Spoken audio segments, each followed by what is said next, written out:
Ukrainian officials blamed separatists. The Pentagon on Thursday said the plane had been downed by a missile. Analyst James Shapiro at the Brookings Institution in Washington says the United States and Europe are committed to sanctions to end the crisis. And the critical element of the sanctions escalation ladder that the President and the various European leaders have laid out is that there are many, many steps up that ladder.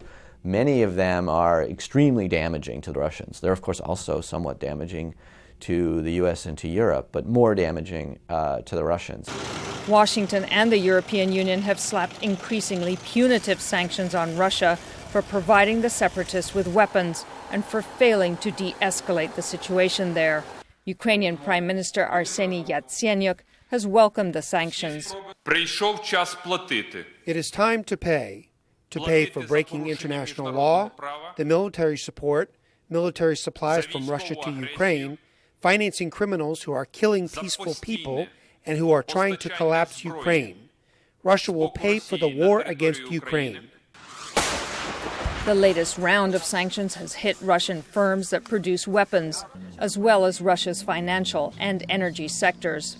On Thursday, Ukraine's National Security and Defense Council spokesman, Andrei Lysenko, accused Russia of shooting down one of its fighter planes, also flying over eastern Ukraine. The terrorists reinforce forces and equipment on our territory.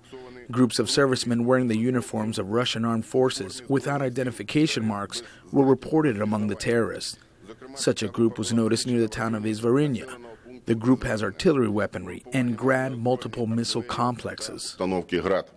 Ukrainian rebels say their weapons all come from looted Ukrainian stockpiles. James Shapiro at Brookings says Europe and the United States have agreed on using sanctions to force an end to the crisis. They are, in the main, decided to be united on this and to move forward in lockstep and to not betray to the Russians or anyone else that they can be divided on this issue. And that so far has been broadly successful. In the meantime, the death toll in eastern Ukraine continues to rise. Sharon Bain, VOA News, Washington.